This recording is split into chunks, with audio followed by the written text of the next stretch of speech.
సాక్షులు ఎవరు లేరని భావిస్తూ సాక్ష్యముల సమయాన్ని ఆపు చేస్తూ దేవుని వాక్యంలోనికి వెళ్దామండి. అయితే ఈరోజు ఏం ఆదివారం అండి?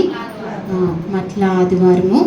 దేవుడు యెరూషలేమునకు వెళ్ళిన ఆదివారం. ఆయనంటే యెరూషలేమునకు ఆయన వెళ్ళలేదా ఎప్పుడు అంటే వెళ్ళారు. ఈ వెళ్ళటం స్పెషల్, ఒక చివర ఒక స్పెషల్ కూడా ఉంది దేవుళ్ళు. అందుకని మనం జ్ఞాపకం చేసుకుందాం ఈ వారం ఈ వాక్యాన్ని. మత్తయి సువార్త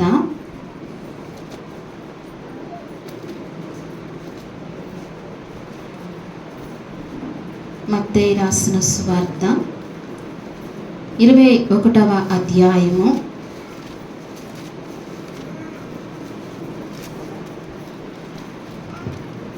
1వ వచనం కానించి చదువుదామండి. తరువాత యెరూషలేమునకు సమీపించి ఒలీవ చెట్టు కొండ దగ్గర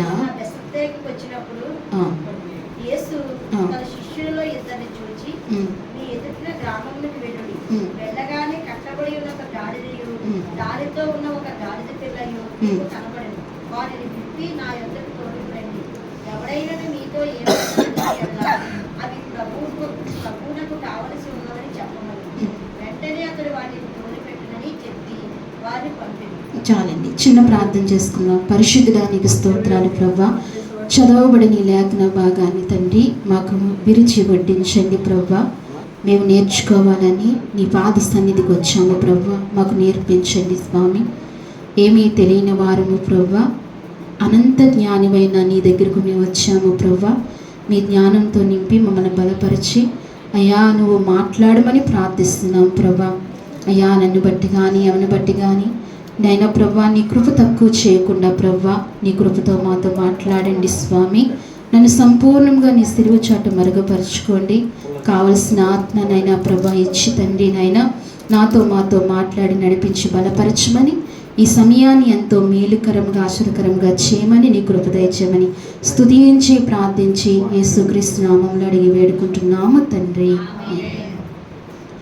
తర్వాత యెరూషలేమునకు సమీపించి ఒలీవ కొండ దగ్గర ఉన్న బెత్ఫాగేకు వచ్చినప్పుడు యేసు తన శిష్యుల్లో ఇద్దరిని చూచి మీ ఎదుటనున్న గ్రామమునకు వెళ్ళుడి.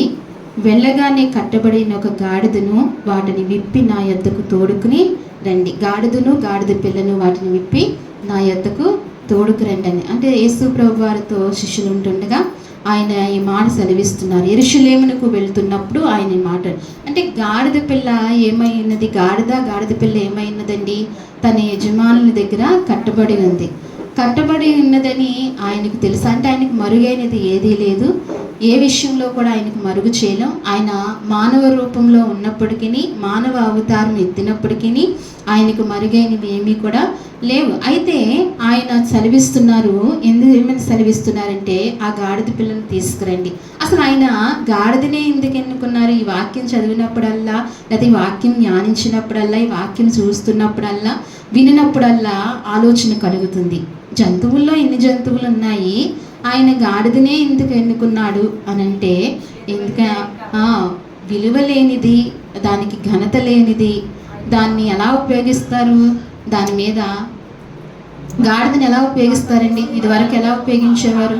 బరువులు పెట్టేవారు కదండి. ఎక్కువ బరువులు పెట్టేవారు, ఎక్కువ చాకల వారు ఉపయోగించేవారు, బరువులు పెట్టేవారు, ఇలా దాన్ని ఉపయోగించేవారు. అంటే గాడిద మీద బరువు ఉంటుంది అన్న కదండి. గాడిద మీద బరువు ఉంటుంది. అయితే దేవుడు దాన్ని ఎందుకు ఎన్నుకున్నారు అంటే, నిజంగా కూడా చాలామంది దైవజనులు ఏమంటారు? వారు వ్యక్తిగతంగా వారిని కదిపినప్పుడు, వారితో మాట్లాడుతున్నప్పుడు అంటారు, వారి అనుభవాలు పంచుకుంటూ మధ్యలో అంటారు. ఏమంటారంటే, గాడిద లాంటి నా మీద నా సర్వాధికారి అయిన యేసు ప్రభు నా మీద ఎక్కి ఇలా నన్ను వాడుకుంటున్నారండి అని అంటూ ఉంటారు. వారే కాదు, మనం కూడా అదే ఆలోచన కలిగి ఉండాలి కదా. గాడిద వంటి మనల్ని కూడా దేవుడు ఏం చేస్తున్నారండి? మనలో కూడా మన మీద ఆయన వచ్చి మనలో ఉంటున్నారు. ఆయన గాడిద వంటి స్వభావం కలిగి గాడిద వంటి వ్యక్తులని ఆయన జ్ఞాపకం చేసుకుంటున్నారు. అయితే గాడిద పిల్ల ఆ గాడిద కూడా యజమాని దొడ్లో కట్టబడి ఉండగా ఆయన శిష్యులు వెళ్ళి వాటిని విప్పుతున్నప్పుడు యజమాని అడుగుతారు, ఎందుకు విప్పుతున్నారు అని అడుగుతున్నప్పుడు ఇది యేసు ప్రభు వారికి కావాల్సి ఉంది, ఆయనకు కావాలంటే మారు మాట్లాడకుండా ఏం చేశారండి, దాన్ని ఇచ్చేసారు. ఎవరైనా ఇస్తారా? పెంచుకున్న దాన్ని, కావలసిన దాన్ని ఒక మాటకే లేకపోతే ఒక అడగగానే ఇచ్చేస్తారండి? ఎవరైనా ఇస్తారా? ఎవరు ఇవ్వరు కదా.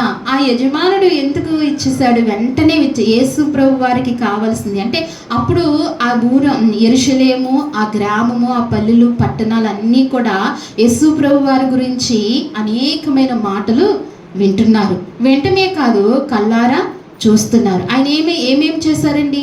ఎన్ని అద్భుతాలు చేశారు, ఎన్ని అడుక్కడికి అయినా అద్భుతాలు చేస్తూనే ఉన్నారు. నిమిషానికి ఎంతో విచిత్రమైన జ్ఞానమైన మాటలు మాట్లాడుతూనే ఉన్నారు. ఆయన ఇంకా అలాగనే చూస్తూ ఉండేవారు, ఆయనతో అలాగనే నడుస్తూ ఉండేవారు. అలాంటి వ్యక్తి అడిగారు కాబట్టి వెంటనే ఇచ్చేశారు. అయితే అలాంటి వ్యక్తిని ఇందాక తల్లి ప్రార్థించినట్లుగా అలాంటి వ్యక్తిని వెంటనే ఏం చేశారండి? సిలువకు, మరణానికి అప్పగించారు కదండి.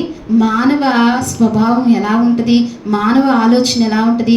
ఆ నోటుతోనే ఆ వ్యక్తిని పొగుడుతారు, కొన్ని దినములు అయిపోయిన తర్వాత ఆ నోటుతోనే ఆ వ్యక్తిని ఏం చేస్తారు? దూషిస్తారు, లేకపోతే తిడతారు, లేకపోతే ఏదైనా మానవ స్వభావం కదా. యేసుక్రీస్తు స్వభావం అది కాదు. ఆయన ఎలా ఉన్నారంటే, ఆయన ఎలా ప్రేమిస్తున్నారంటే, ఆయన సమీపించరాని తేజస్సులో తండ్రి దగ్గర ఉంటూ కూడా, అంత మహోన్నతుడై ఉండి కూడా ఆయన ఏం చేశాడంటే మానవుల్ని ప్రేమించి ఆయన తాను తగ్గించుకుని, ఎలా తగ్గించుకున్నారంటే ఆయన ఎలా తగ్గించుకున్నారు?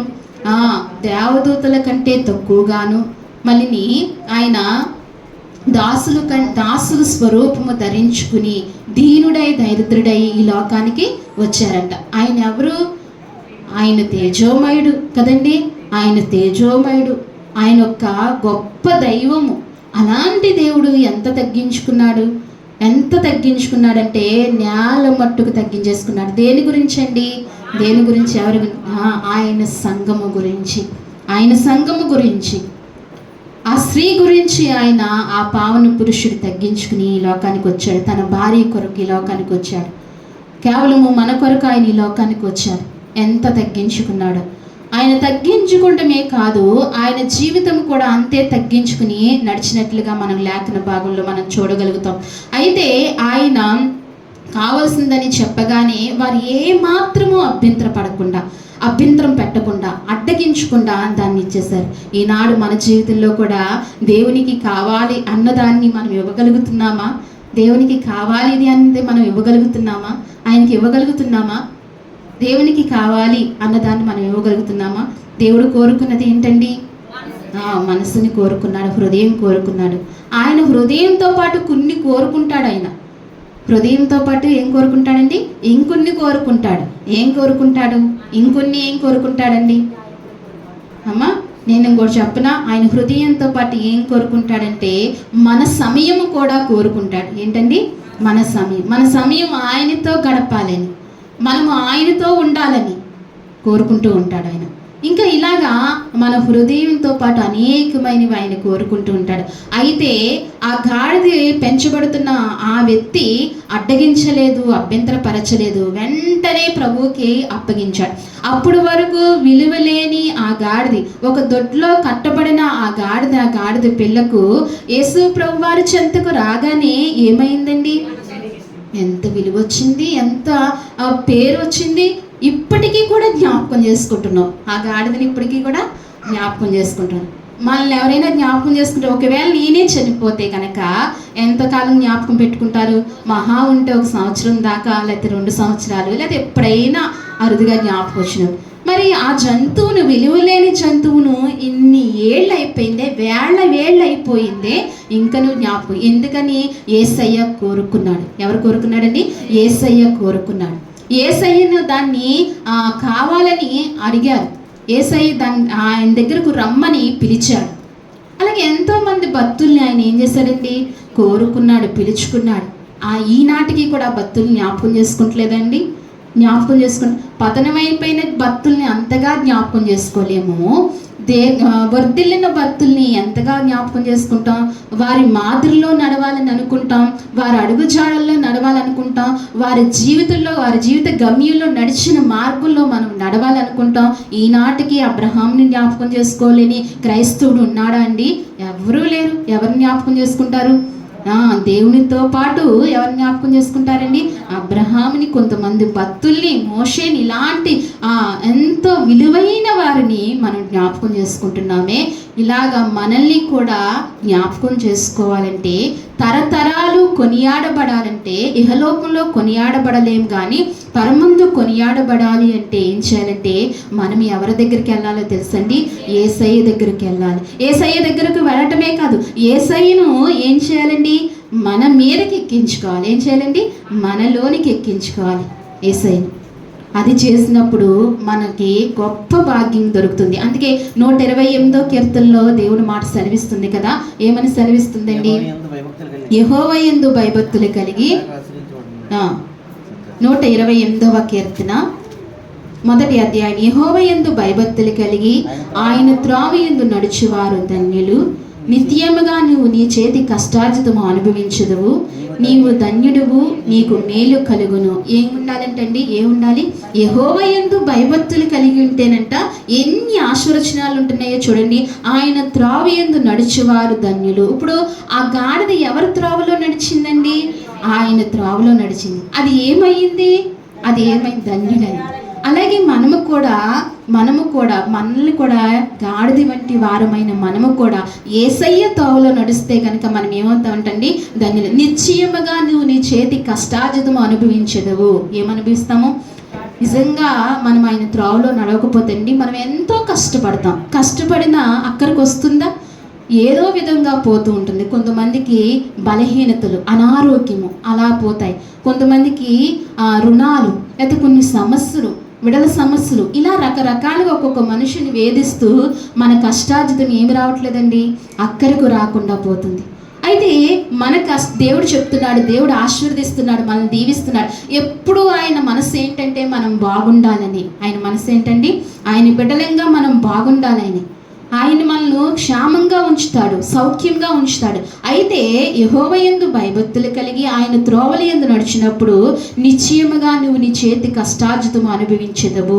నీవు ధన్యుడువు, నీకు మేలు కలుగును. ఏం కలుగుతుందంటండి? మేలు ఎప్పుడు ఏం సంభవిస్తుందో తెలియదు. క్షణంలో మన జీవితం మారిపోతూ ఉంటుంది. క్షణంలో ఏమవుతుందో మనకు తెలియదు. అందుకే ఇందాక ఆరాధించినప్పుడు నాలో ఉన్న ఊపిరి నీదేనయ్యా. నిజంగా ఊపిరి ఉన్నంత వరకే కదా మనం ఆయన్ను, ఊపిరి ఉన్నంత వరకు, బలం ఉన్నంత వరకు మనం ఎవరిని లెక్క చేయం, మనం దేన్ని పట్టించుకోం.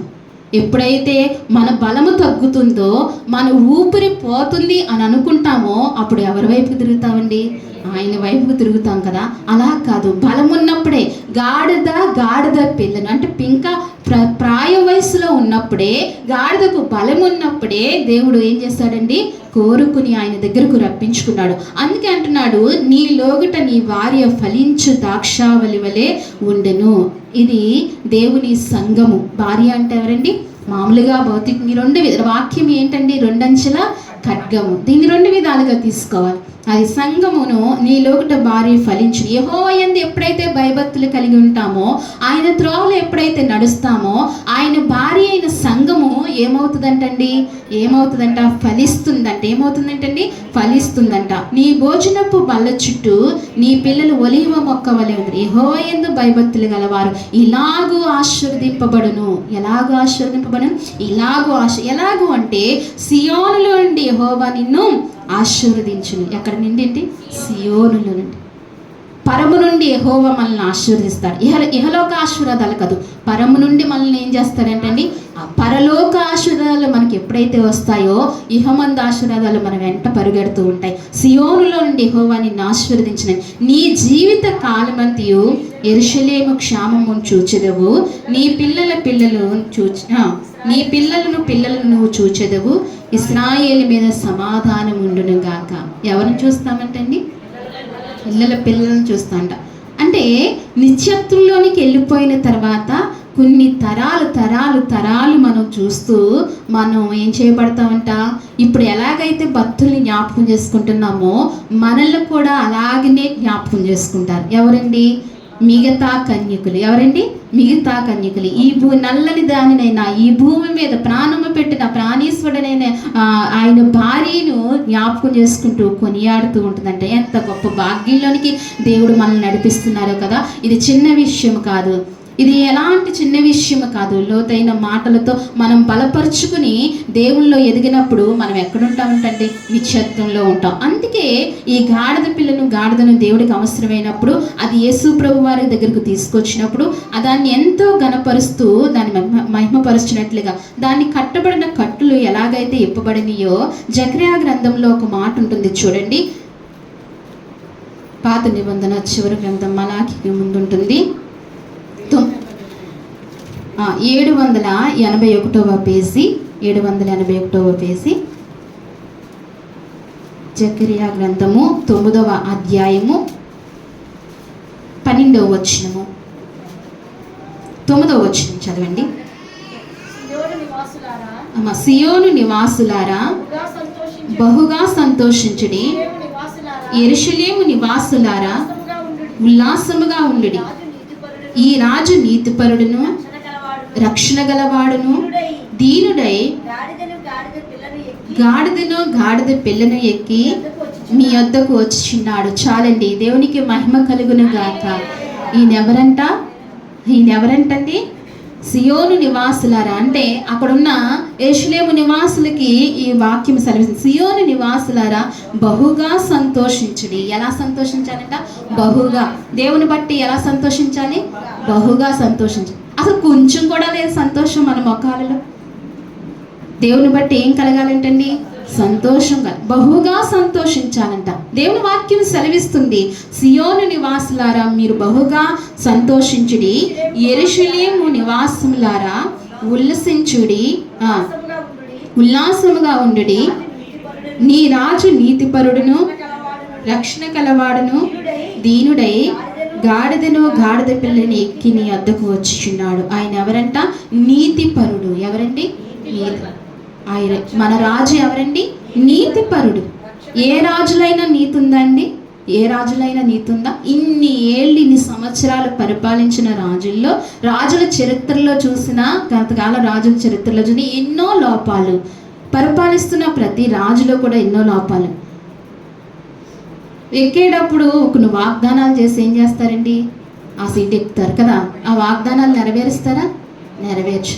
ఏ రాజులో కూడా ఏమి లేదు, నీతి లేదు. ఒకవేళ చేయాలి అనుకున్న చేయలేడు కదా, చేయాలనుకున్న సామర్థ్యత ఉండదు. ఏ రాజులో కూడా నీతి లేదు. కానీ మన రాజు ఎవరంట? నీతిపరుడు. ఒక్కసారి ఈ వాగ్దానం చేస్తే ఆయన తప్పనిసరిగా దాన్ని నెరవేరుస్తాడు. అంటే ఆ వాగ్దానం పొందుకునే అర్హత, ఆ పొందుకునే కృప, పొందుకునే విశ్వాసము మనలో ఉండాలి. లేకపోతే కనుక మనం పొందుకోలేం. కానీ ఆయన నీతిపరుడు. ఆయన చెప్పింది ఖచ్చితంగా చేస్తాడు. ఆయన మన రాజు ఎవరంట? నీతిపరుడంట, రక్షణ గలవాడంట. అబ్బబ్బా, ఎవరండి మన రాజు?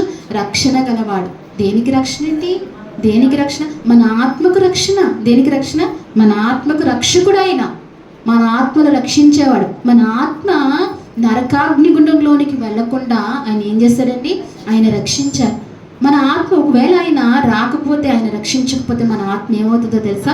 నరకాగ్నిగుండం. అది ఎప్పుడంటండి? యుగాలు కాలుతుందంట, అగ్ని ఆరదంట, పురుగు చావదంట.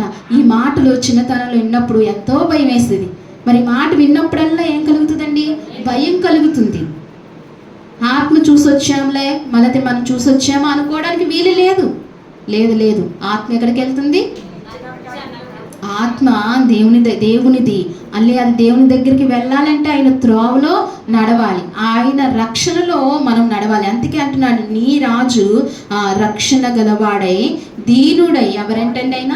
దీనుడై. ఎంత దీనుడై వచ్చాడో మన దగ్గరకు. ఆయన దీనుడిగా వచ్చాడు. రాజుని కదా అని అహంకారంగా, రాజుని కదా అని ఆయన ఏమీ హెచ్చించుకోలేదు. ఆయన ఎంతగా దీనుడిగా వచ్చి అంటున్నాడు, గాడిద పిల్ల ఎక్కి. ఇది ఎక్కడ మాట?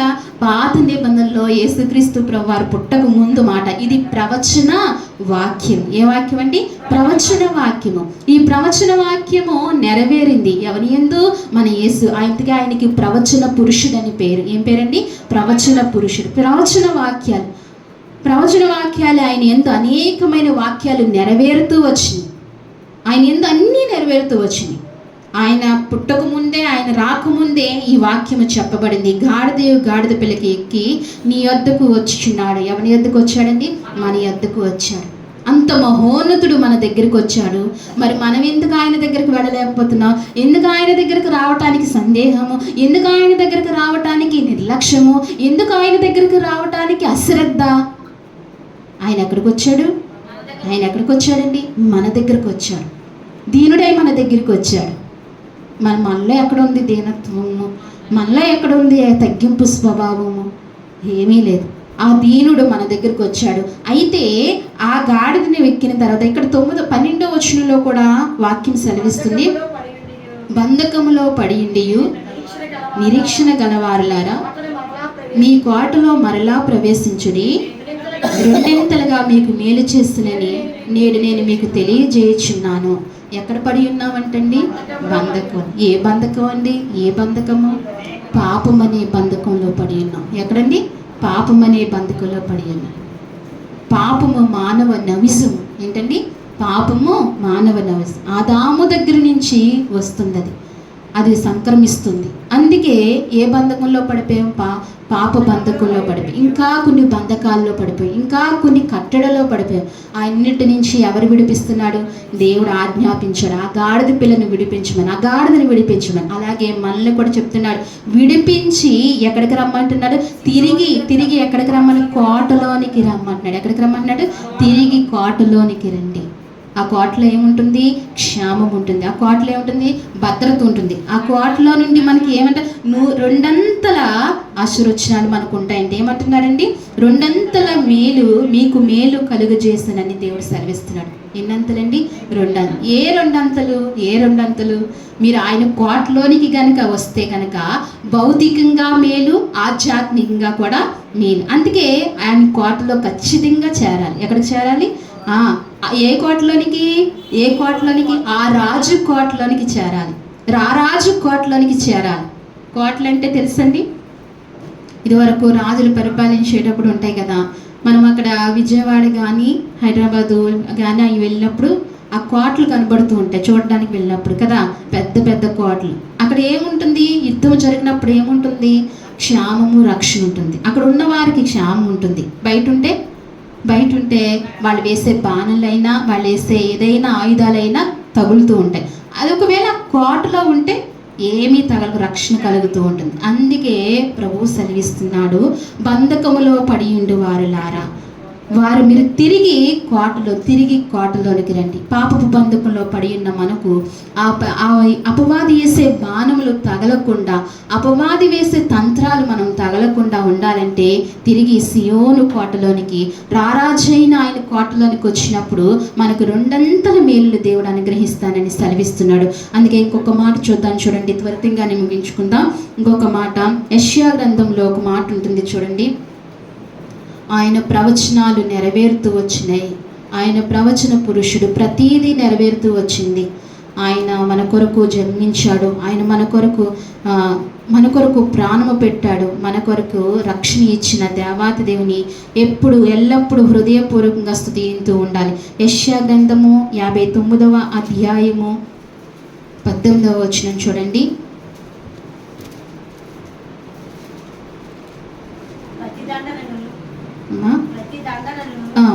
వస్త్రముగా వేసుకుని ఆసక్తిని పై వస్త్రముగా ధరించుకుని వారి క్రియలు బట్టి ఆయన ప్రతిదండన చేయను, తన శత్రులకు రౌద్రము చూపును, తన విరోధులకు ప్రతీకారము చేయను.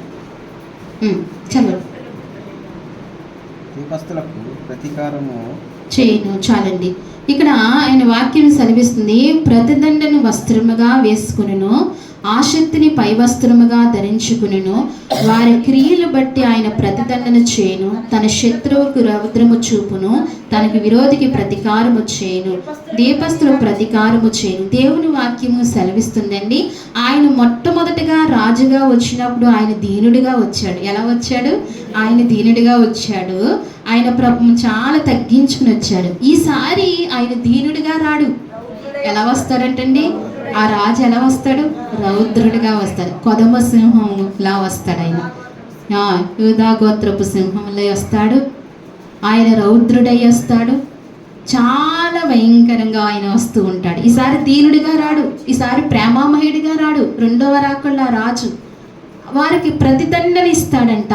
వాని క్రియలు బట్టి ఆయన ప్రతిదండన చేయను. ఎవరి క్రియలు బట్టి? మన క్రియలు బట్టి, నా క్రియలు బట్టి ఆయన ఏం చేస్తాడంట? ప్రతిదండన చేస్తాడంట. మన రాజు ప్రేమామయుడు, మా రాజు దీనుడు అని అనుకుంటూ కూర్చున్నాం అనుకోండి, ఏమవుతామండి? ఏమవుతాము? ఇంకా కోటలోనికి వెళ్ళడానికి అవకాశం ఉండదు. ఇంకా నరకమే, నిత్య నరకమే. అందుకే ఆయన ప్రతిదండన. అందుకే మనం ఏం చేయాలి? ఆ దీనుడు మన కొరకు వచ్చాడు. ఈసారి వచ్చినప్పుడు ఆయన రౌద్రంతో వస్తాడు, ప్రతిదండన పట్టుకుని వస్తాడు, పై వస్త్రం వేసుకుని ఆయన వస్తాడు. అందుకే మనం విశ్వాస విషయంలో ఆయనకు నచ్చినట్లుగా నడవాలి. ఆయన మెచ్చినట్లుగా మనం వీరులుగా భక్తులుగా ఉండాలని చెప్పి మనం ఆ రీతిగా నడవాలి. ఆయన ఎలా వస్తాడంటే ఈసారి వచ్చినప్పుడు చాలా కోపం, రౌద్రుడై వస్తాడంటండి. జ్ఞాపకం పెట్టుకోవాలి. ఎప్పుడు ఆయన దీనుడిగానే ఉంటాడు అనుకోకూడదు. ఆయన కోపిస్తాడు. ఆయన కోపం ఎంతసేపు ఉంటుందంటండి? నిమిషం అంట. ఆయన దయ ఆయుష్కాలం ఉంటుందంట. ఇందుగా మనం బ్రతికేది ఆయన దయలోనే బ్రతుకుతున్నాం. నిమిషం కూడా మన మీద కోపం చూపించలే. ఒకవేళ చూపించుంటే మనం అసలు బ్రతకలేం. కానీ ఆయన కోపము రేపకుండా, ఆయన కోప పెట్టకుండా మన జీవిత కాలంలో మనం జీవిస్తే కనుక క్షేమధారం చూడగలుగుతాం. అందుకే ఆయన బంధకుల్లో పడి ఉన్న వారు తిరిగి కోటలోనికి రండి పిలుస్తూ ఆయన అంటున్నాడు. మరలా తిరిగి ఆయన ఎలా వస్తాడంటండి? రౌద్రుడై. రెండవసారి వచ్చినప్పుడు దీనుడిగా రాడాయన. ప్రతిదండన పట్టుకునే వస్తాడు. ఏం పట్టుకుని వస్తాడండి? ప్రతిదండన పట్టుకుని వస్తాడు. అందుకే మన విశ్వాస జీవితంలో మనం ఆయన కోరుకున్నట్టుగా నడిస్తే కనుక మనకు మంచి విలువైన క్రియలు, మనకు దేవుడు విలువైన బహుమానాలు దేవుడు మనకు అనుగ్రహిస్తాడు. అయితే ఆయన మన కొరకు ప్రాణం పెట్టాడు. ఇది తెలుసుకుని ఉండటమే కాదు, దీన్ని తెలుసుకుని ఆయన జన్మ పునరుద్ధాన మరణ పునరుద్ధానాలు మనకు తేటగా తెలియబడాలి. ఏం చేయబడాలండి? ఆయన యేసుప్రభుని నమ్ముకుంటే చాలు, లేకపోతే ప్రార్థనకు వెళ్తే చాలు, 4 పాటలు పాడితే చాలు అనుకుంటే కుదరదు. ఏం తెలియాలి? మనకు నిత్యత్వంలోనికి వెళ్ళాలంటే, యేసుప్రభు వారు మనతో ఉండి అంగీకరించాలంటే ఆయన జన్మ మరణ పునరుద్ధానములు మనకు తేటగా తెలియాలి. ఇవి తేటగా తెలియకుండా మనం ఎంత చేసినా మనం నిలబడలేము. ఎక్కడ నిలబడలేమండి? దేవునిలో, భక్తిలో నిలబడలేము. ఇవి 3 తేటగా తెలియాలి. ఆయన నా కొరకే పుట్టారు, ఆయన నా కొరకే మరణించారు, ఆయన నా కొరకే తిరిగి లేచారు. కానీ ఇవి తెలుసుకోవాలి, లోతుగా తెలుసుకుని అప్పుడు మనం ఆయన్ని భక్తి చేయాలి, సాగించాలి, ఆయన కొనియాడాలి. ఆ రీతిగా మనం ఉండాలి. అయితే ఆ గాడిద పిల్ల వచ్చినప్పుడు, యేసుప్రభు వారు ఆ గాడిద పిల్ల మీద ఎక్కినప్పుడు అక్కడున్న యెరూషలేము వారు ఏం చేశారంటే, చెట్లు చుట్టూ పక్కన చెట్లు ఉంటే కొట్టి, రెమ్మలు కొట్టి, కొమ్మలు కొట్టి ఏం చేశారండి? వేశారు. అలాగే వారు బట్టలు పరిచారు. ఏం చేశారండి? బట్టలు పరిచారు. ఆ గాడిద పిల్ల దేని మీద నడిచింది? దేని మీద నడిచిందండి? బట్టల మీద, చెట్టు కొమ్మల మీద నడుస్తూ వచ్చింది. అంటే దాని అర్థం ఏంటంటే, ఇశ్రాయేలు రాజుగా ఉండినప్పుడు యెహూ అనే రాజు, ఆ రాజుని పట్టాభిషేకం చేసిన తర్వాత ఆ ఊరు ప్రజలు, ఆ దేశపు ప్రజలు ఏం చేస్తారంటే, వారి పైన వస్త్రాలు పరిచి ఆ రాజుని నడిపించారండి. ఏం చేస్తారండి? ఆ రాజుని నడిపించారు. అంటే రాజు అని తెలియటానికి, రాజు అని చూసినమాట. అది యేసు ప్రభు వారు కూడా రాజు అని వారికి ఎలా అర్థమైందండి? దూషించేవారు దూషిస్తున్నారు, అప్పగించాలనుకున్నవారు అప్పగించడానికి ప్రయత్నిస్తున్నారు, ఆయన మీద నిందలు మోపాలనుకున్నవారు అనుక్షణము నిందలు మోపుతున్నారు. అయినప్పటికీ ఆయన జరగవలసింది ఆయనకు జరిగింది. ఏంటండి? ఆయన రాజు కాబట్టి ఆయనకి ఏమేశారు? బట్టలు పరుస్తూ వచ్చారు. బట్టలు పరుస్తూ వచ్చారు. మీరు చూడగలిగితే ఈ మాట అదే యెహూ అనే రాజును పట్టాభిషేకం చేసినప్పుడు ఎలాగైతే ఆ ప్రజలు ఇలా చేశారో, మరలా యేసుక్రీస్తు ప్రభు వారిని యెరూషలేముకు వస్తున్నప్పుడు అదేవిధంగా యెరూషలేముకి ఆయన ఎన్నిసార్లు రాలేదు, వచ్చారు. ఇది చివరిగా రావటం జరుగుతుంది. అయితే ఆయన వచ్చినప్పుడు ఆయనకి ఏం చేస్తున్నారంటే అండి, మత్తయి సువార్తలో 21వ అధ్యాయంలో ఒక మాట ఉంటుంది చూడండి.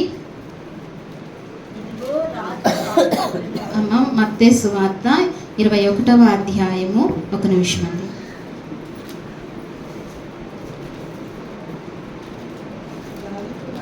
ఆ 27వ అధ్యాయం అండి. కాదు 21వ అధ్యాయము 7వ వచనం కానించి చదవండి. ఆ గాడిదను దాని పిల్లను తోలుకుని వచ్చి వాటి మీద తమ బట్టలు వేయగా ఆయన బట్టల మీద కూర్చుండెను. జనసమూహంలోను అనేకులు తమ బట్టలు దారి పొడుగున పరిచిరి. కొందరు చెట్ల కొమ్మలు నరికి దారి పొడుగున పరిచిరి. జనసమూహములో ఆయన ముందు వెళ్ళుచున్నవారు వెనుకకు వచ్చినవారును, దావీదు కుమారునికి జయము, ప్రభు పేరట వచ్చువాడు స్తుతింపబడును గాక, సర్వోన్నతమైన స్థలములో జయమని కేకలు వేసిరి. అబ్బా, దేవునికి మహిమ కలుగును గాక.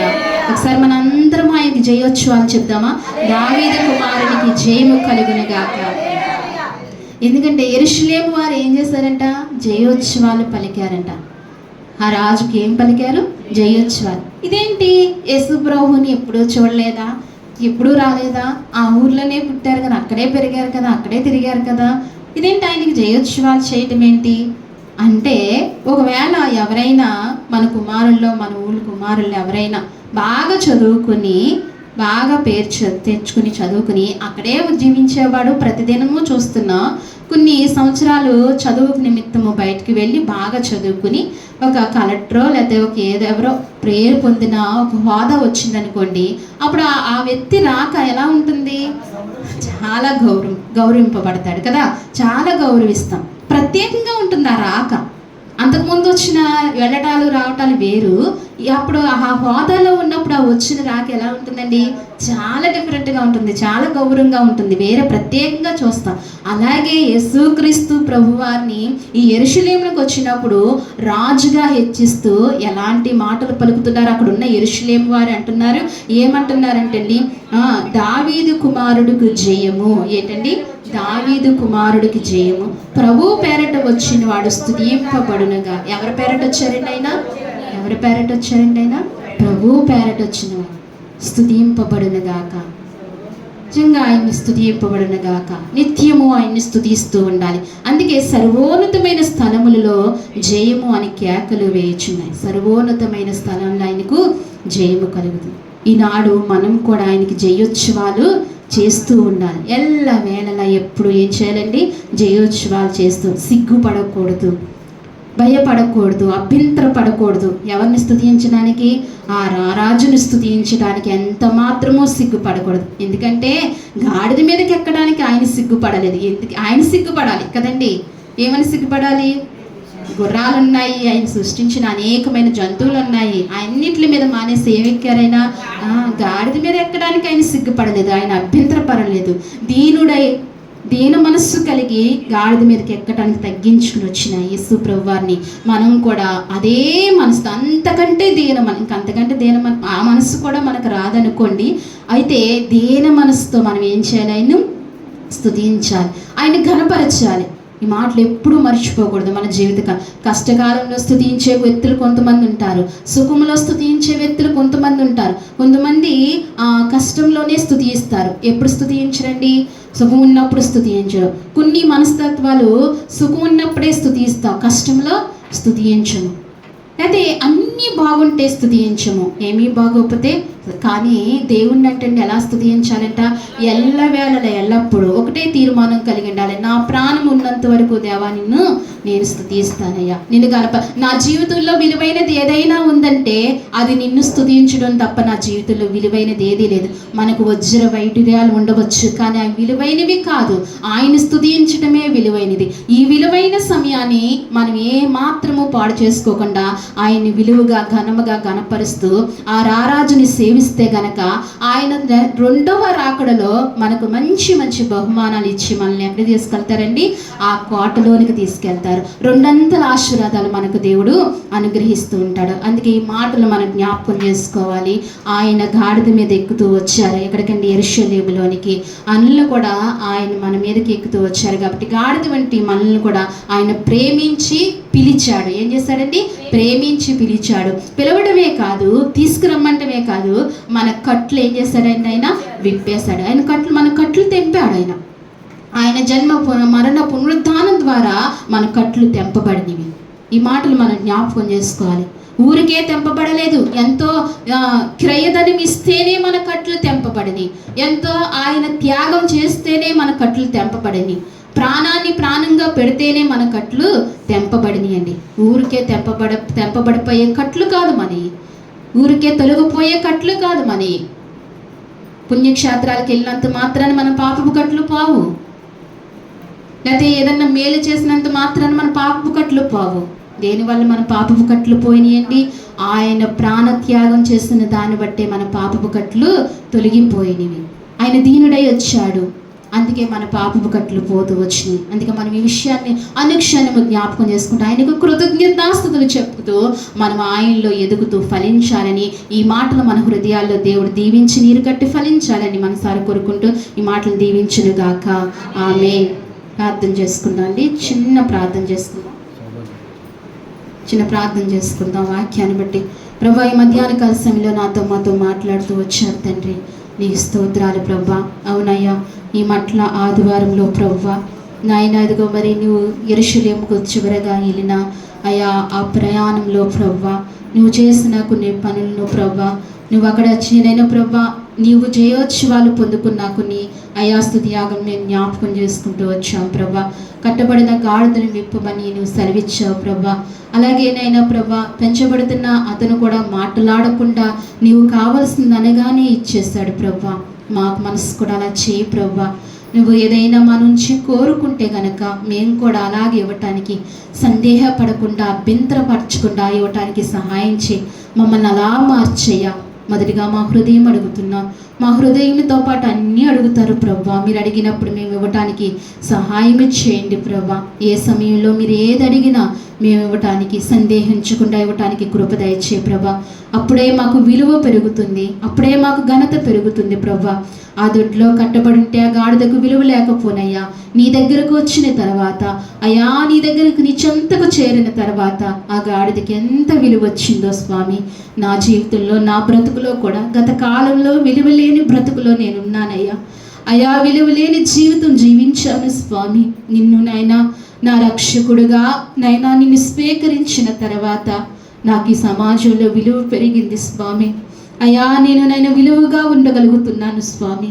అయా ఎవరు ఏమనుకున్నా అయా ప్రభా, ఎవరు నన్ను ఏది అదూషించినా ప్రభా నువ్వు నా పక్షాన్ని ఉంటున్నప్పుడు నాకు విలువ పెరుగుతుంది ప్రభా. ఆ గాడిద నీ దగ్గరికి వచ్చినప్పుడు ఎంత విలువ పెరిగిందో స్వామి.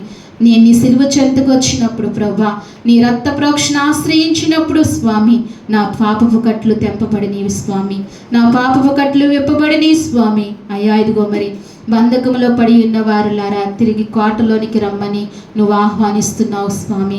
మమ్మల్ని పిలుస్తున్నావు తండ్రి. అయా మేము రావటానికి కృప దయచేయండి తండ్రి. బంధకంలో పడి ఉన్న మమ్మల్ని ప్రభా నీ కోటలోనికి పిలిచావు తండ్రి.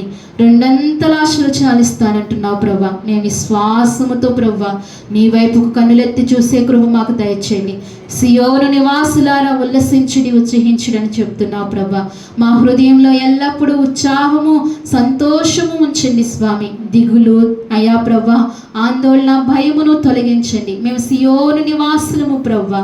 అయా మా రక్షకుడు అయిన యేసుక్రీస్తు నామములో అయా మేము నైనా జన్మించబడిన బిడ్డలము ప్రభా, మా జీవితాల్లో సంతోషము అయా ప్రభా పరిమితి చేయండి అయ్యా. సంతోషమును నైనా ప్రభా ఎక్కువ ఉంచండి ప్రభా, కృపదయ చేయండి స్వామి. నీ వాక్యాన్ని బట్టి మమ్మల్ని బలపరిచింది అయ్యా అని ఈ మధ్యాహ్న కాల సమయంలో ఈ స్థలములో దేవుని సన్నిధిలో, దేవుడు పాదాలుండే సన్నిధిలో మనసారా కోరుకుని ఈ సన్నిధిలోంచి మనం వెళ్దాం. చివరిగా చిన్న ప్రార్థన చేస్తున్నాం. చిన్న ప్రార్థన వాక్యం కొరకు తల్లి ప్రార్థన చేస్తారు. మనందరం లేచి నిలబడి దేవుని కాంతిని సమర్పించుకుందామండి. రేపొద్దుట సౌభాగ్య తల్లి గారిది జ్ఞాపకార్థ కూడిక రేపొద్దుదండి. సాయంకాలము 6:30 కల్లా మీటింగ్ ప్రారంభించబడుతుంది. ఇక్కడ మనం బయట జరుపుకుందాం. ఆ బిడ్డే చేస్తుందండి కూడుకును.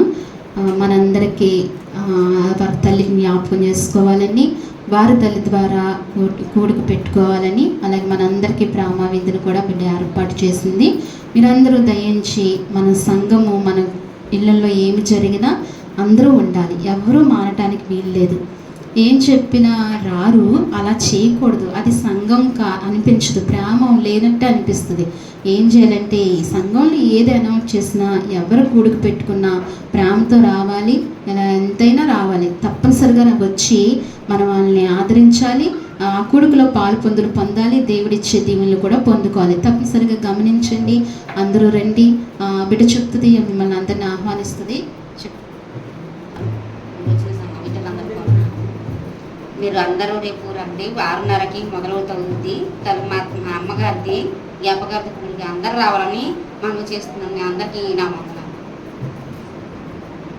కాబట్టి ప్రేమించొద్దాం. మరి సౌభాగ్య ఎంత దూరం నుంచో ఏ కూడికి కూడా మానకుండా వస్తుంది. మరి తన తల్లి పోగొట్టుకుని ఉంది కాబట్టి ఆదరణ కూడిక, జ్ఞాపకార్థ కూడిక కాబట్టి మనం ఖచ్చితంగా అందరం ఉండాలి. రాని బిడ్డలతో కూడా మాట్లాడి మీరు వారిని కూడా నడిపించండి. ఆ కూడిక బాగా జరగాలని మీరు ప్రార్థనలో జ్ఞాపకం చేసుకోండి. అలాగే శుక్రవారం గుడ్ ఫ్రైడే అండి. మీకు ఇవ్వబడిన మాటలు జ్ఞాపకం ఉన్నాయి కాబట్టి అందరూ కూడా సిద్ధపడి గుడ్ ఫ్రైడేకి ఉదయం 10 గంటలకల్లా ఇక్కడ మనం కూడుకుంటే 3 వరకు ఉందాము.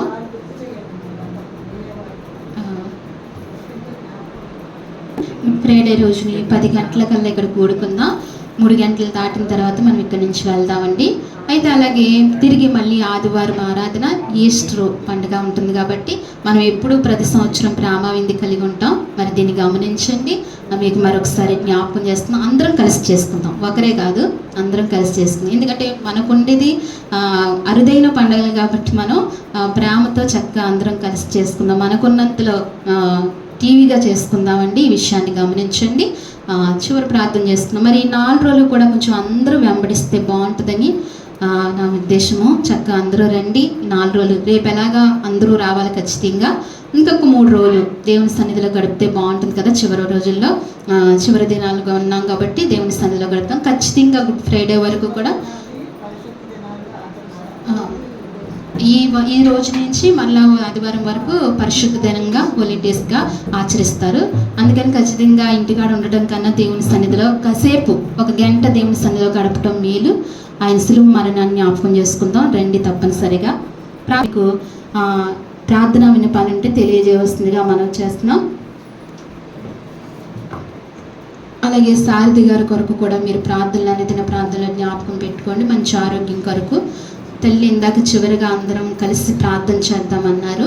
1 నిమిషం మరి ప్రార్థన చేద్దాం. ఒకే 1 నిమిషము ఆయన కొరకు ప్రార్థన చేద్దాం. మరి పరిశుద్ధుడు, ప్రేమ గల తండ్రి, మరి ఒకసారి నీ పాదముల దగ్గరకు వచ్చి ఉన్నాను నాయన. మరి ముందు చేసినటువంటి ప్రార్థన తెలియక ఇంకొక వ్యక్తి గురించి నేను చేశాను, దయతో క్షమించండి నా ప్రభ. మరి సారథికి అని తెలియదు. మరి ఆ బిడ్డ నా ప్రభ మరి ఇదిగో హై బీపీతో నా ప్రభ బాధపడుతున్నాయన, దానివల్ల వాంతులు అవుతూ నాయన బలహీనుడై ఉన్నాడు. తనకున్నటువంటి సమస్య తండ్రి మరి ఏదైతే తనని అలాగ చేసిందో మరి మాకైతే తెలీదు నాయన. అలా చేసుకోవటం వల్ల ఏమీ ప్రయోజనం లేదు నాయన. కాబట్టి ఏ చింత యావత్తు వచ్చినా నీ మీద పెట్టమన్నావు, ఏ బాధ వచ్చినా నీ మీద పెట్టమన్నావు. కాబట్టి ఇప్పటి వరకు ఆ బిడ్డ అన్నీ కూడా భరిస్తూ నీ మీద పెట్టుకుంటూ వస్తున్నాడు నాయన. ఇదిగో నాయన ఈ విషయంలో కూడా తండ్రి తనకి ఏ విషయంలో టెన్షన్ ఉన్నప్పటికీ కూడా నాయన ఆ టెన్షన్ అంతా కూడా తీసివేసి అది చేయగల దేవుడు నా ప్రభు. నీ ఒక్కడి వల్లే అవుతుంది. కాబట్టి ఆ బిడ్డపై నీ హస్తం పెట్టండి. నీ గాయపడినటువంటి హస్తం పెట్టండి. నీ రక్తమును ప్రోక్షించండి తల నుండి పాదం వరకు నాయన. ప్రతి అవయవమును తండ్రి నాయన, ఆ రక్తమునైనా అధికముగా ప్రవహిస్తున్న ఆ రక్తపోటును తండ్రి కంట్రోల్ చేయండి ప్రభువా. యేసయ్య, దానివల్ల సైడ్ ఎఫెక్ట్స్ ఏమీ రాకుండా నీ కృపాహస్తము ఆ బిడ్డపై ఉంచి నా ప్రభువా స్వస్థత స్వస్థత స్వస్థత సంపూర్ణ స్వస్థత ఆ బిడ్డకు దయచేయమని, మళ్ళీ తిరిగి మరి ఇంకా ఎలాంటి బీపీ కానీ ఏమీ కానీ రాకుండా ఆ బిడ్డను మీరే నాయన నీ చేతులకు అప్పగించుకొంచున్నాం తండ్రి. నీ బిడ్డగా ఆ బిడ్డను మీరు ఆధీనంలో పెట్టుకోమని, మీరే తండ్రి దినమంతా బిడ్డకు తోడుగా ఉండమని మహిమ ఘనత పొందుకుంటూ యేసు నామమున అడిగి వేడుకొంచున్నాం తండ్రి. ఆమేన్. ప్రార్థించిన తల్లికి వందనాలు తెలియజేస్తూ చివరి ప్రార్థన చేసుకుందామండి. మహాపరిశుద్ధమైన ప్రేమగల తండ్రి, మహాగణుడ మహోన్నతుడా, మీ ఘనమైన నామానికి వందనాలు స్తోత్రాలు. గడిచిన ప్రభు ఆదివారం నుంచి ఆదివారం వరకు నీ సజీవమైన రెక్కల చాటున మమ్మల్ని అందరినీ కాచి కాపాడినందుకు నీకు స్తోత్రాలు ప్రభా. ఇదిగో మొదటి ప్రార్థన నుంచి ప్రభా ఈ చివరి ప్రార్థన వరకు నీ ఆత్మ సహాయంతో మాకు తోడుగా ఉంచి నడిపించిన విధానం కొరకే నీకు స్తుతులు చెల్లించుకుంటున్నాం ప్రభా. ఇంతవరకు నాయన మమ్మల్ని బలపరిచావు తండ్రి. నాయన అయ్యా, మిమ్మల్ని స్తుతించాము, మిమ్మల్ని గణపరిచాము. అలాగనే మీరు మాతో మాట్లాడారు స్వామి, మేము మీతో మాట్లాడుతూ వచ్చాం. ఈ మధుర క్షణాలను బట్టి నీకు స్తుతులు చెల్లించుకుంటూ ప్రభా, ఈ సమయంలో నీ బిడ్డలైన వారిని అందరినీ జ్ఞాపకం చేసుకోండి. ఈ తావుకు వచ్చిన నీ సన్నిధికి వచ్చిన నీ బిడ్డలను పేరు పేరున ప్రతి ఒక్కరిని ప్రభా నిండారుగా దీవించి ఆశీర్వదించమని, మంచి కృప వారికి ఇచ్చి పంపించమని నీ సన్నిధిలో ప్రార్థిస్తున్నానయ్యా. నీ మందిరంలో ఉన్నానైనా ప్రభా, అయా దీవెనలు నీ బిడ్డలకు దయచేయండి ప్రభా. గొప్ప కృప ఇవ్వండి స్వామి. ఈ వారమంతయు నీ బిడ్డలకు కృపాక్షేమలు వారి వెంట పంపించమని ప్రార్థిస్తున్నాను. సహాయం చేయండి. అలాగనే ప్రభు, వారి కష్టార్జితంలో తీసుకొచ్చిన నీకు అర్పించిన కానుకలు బట్టి ప్రార్థిస్తున్నాను. వారి కష్టార్జితాలు దీవించండి, ఆశీర్వదించండి. వారి జీవితాల్లో ఏ లోటు లేకుండా అయా సౌఖ్యం దయచేయమని కూడా ప్రార్థిస్తున్నాను తండ్రి. కృప దయచేయండి. ప్రతి బిడ్డ అక్కర్లో అవసరతలు తీర్చండి, వారిని బలపరచండి. ఏ పరిస్థితుల గుండా వారు వెళ్తుండగా ప్రభా మీరు తోడుగా ఉండి సహాయపడమని ప్రార్థిస్తున్నాను తండ్రి. ప్రతి ఈవులు ప్రతి బిడ్డకు మీరు దయచేయండి తండ్రి. నీకు వందనాలు తండ్రి. అలాగనే ప్రభు, ఈ వార కార్యక్రమాల్లో మీరు తోడుగా ఉండండి.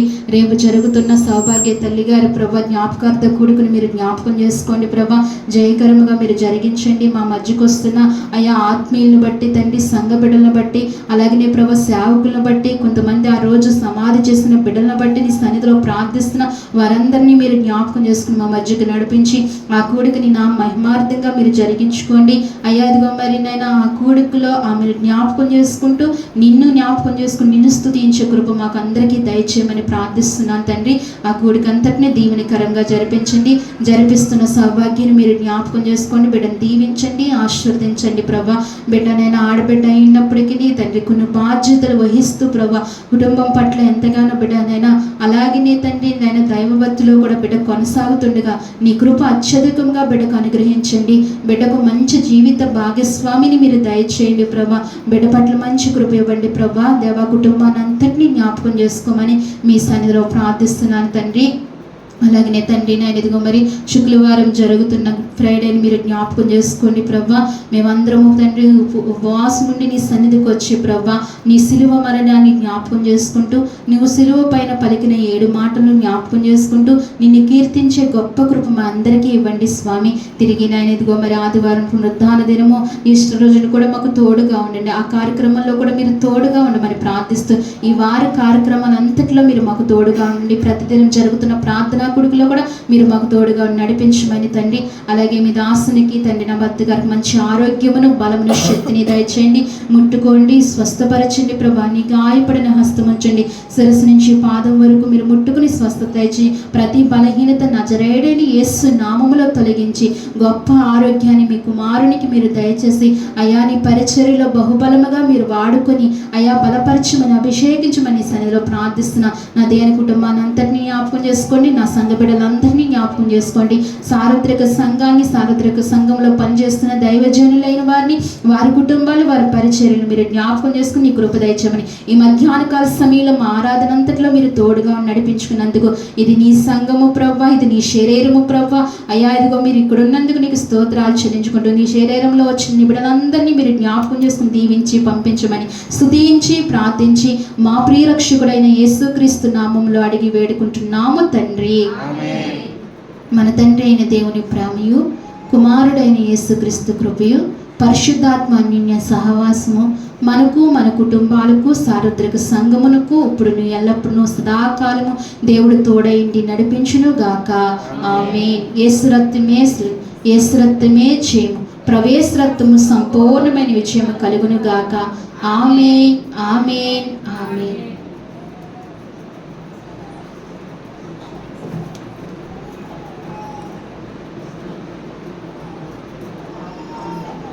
అందరికీ వందనాలండి.